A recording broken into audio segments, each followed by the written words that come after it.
Good afternoon student. आज हम class 7th का चैप्टर संघर्ष के कारण मैं तुनक मिजाज हो गया चैप्टर पढ़ेंगे, जिसके लेखक हैं धनराज पिल्ले।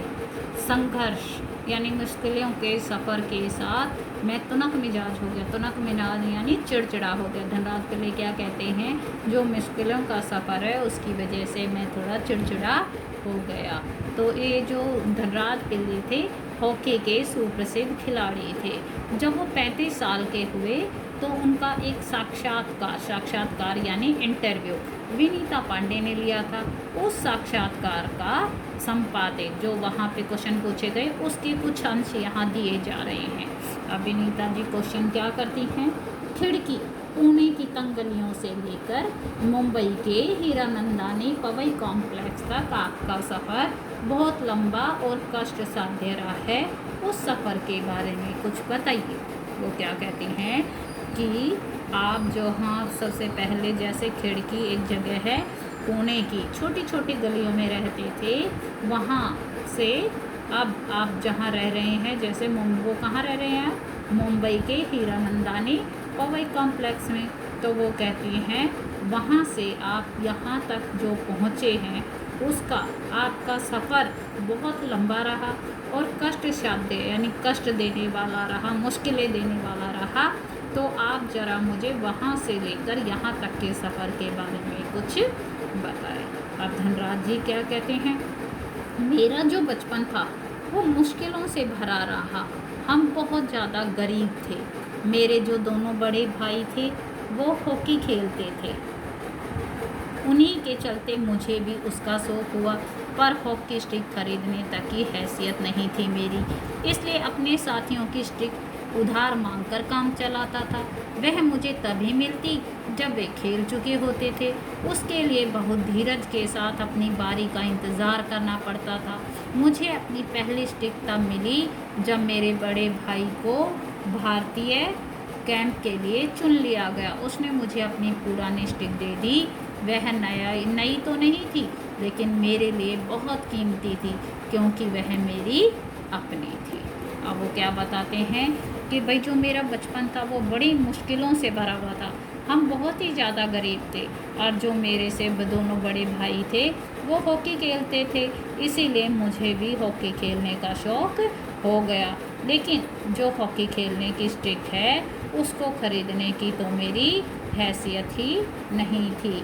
हैसियत यानी सामर्थ्य, यानी मेरे पास इतने पैसे ही नहीं थे कि मैं हॉकी की स्टिक खरीद सकता। इसलिए मैं क्या करता था, अपने जो दोस्त थे उनसे स्टिक उधार मांग लेता था और उसी से काम चलता था। लेकिन वो भी मुझे कम मिलती थी। जब वो खेल चुके होते थे वो अपना खेल ख़त्म कर देते थे। इसके लिए मुझे बड़ा धैर्य रखना पड़ता था और अपनी बारी का इंतज़ार करना पड़ता था। हाँ, मुझे अपनी पहली स्टिक तब मिली जब मेरा जो बड़ा भाई है उसको भारतीय कैंप के लिए चुन लिया गया। उसने क्या किया, अपनी जो पुरानी हॉकी की स्टिक है वो मुझे दे दी। हाँ, वो नई नहीं थी, लेकिन मेरे लिए तो बहुत ज़्यादा कीमती थी क्योंकि वो मेरी खुद की थी। मैंने अपनी जूनियर राष्ट्रीय हॉकी सन 1985 में मणिपुर में खेली। तब मैं सिर्फ 16 साल का था, देखने में दुबला पतला और छोटे बच्चे जैसा चेहरा। अब वो क्या बताते हैं कि जो उन्होंने सबसे पहले राष्ट्रीय हॉकी खेली सन 1985 में, वहाँ कहाँ खेली, मणिपुर में। जब वो जूनियर राष्ट्रीय हॉकी खेली वो उस वक्त कितने साल के थे, 16 साल के थे और बिल्कुल दुबले पतले कमज़ोर से थे और छोटे बच्चों के जैसा ही उनका चेहरा था। अपनी दुबली कद काठी के बावजूद मेरा ऐसा दबदबा था कि कोई मुझसे भिड़ने की कोशिश नहीं करता था। मैं बहुत जुझारू था, मैदान में थी और मैदान से बाहर भी। 1986 में मुझे सीनियर टीम में डाल दिया गया और मैं बोरिया बिस्तरा बांधकर मुंबई चला आया। उस साल मैंने और मेरे बड़े भाई रमेश ने मुंबई लीग में बेहतरीन खेल खेला। हमने खूब धूम मचाई। अब वो कहते हैं जब वो 16 साल के थे तो उन्होंने जूनियर हॉकी में खेला। उसके बाद उसकी जो दुबली कद काठी थी उसके बावजूद भी उनका दबदबा बहुत ज़्यादा था। कोई भी उनसे भिड़ने की कोशिश नहीं करता था, क्योंकि वो बहुत जुझारू थे। जुझारू यानी संघर्ष करने वाले थे, मैदान में भी और मैदान के बाहर में भी। वो कहते हैं सन 1986 में अब मुझे सीनियर टीम में डाल दिया गया और मैंने अपना बैग पैक किया और वहाँ से मैं मुंबई चला आया। इस साल जो है मैंने और मेरे बड़े भाई रमेश ने मुंबई लीग में बेहतरीन खेल खेला और हमने खूब वहाँ पर धूम मचाई।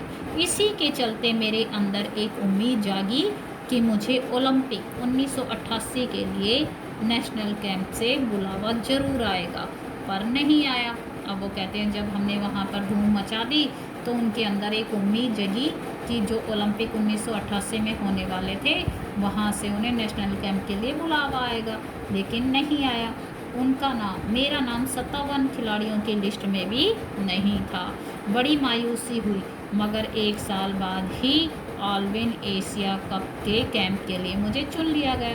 तब से लेकर आज तक मैंने पीछे मुड़कर नहीं देखा। कहते हैं जब मुझे वहाँ से बुलावा नहीं आया और जो 57 खिलाड़ियों की लिस्ट थी उसमें भी मेरा नाम नहीं था, तो मुझे बड़ी मायूसी हुई। मगर फिर क्या हुआ, एक साल के बाद जो है ऑलविन एशिया कप उस कैंप के लिए मुझे चुन लिया गया।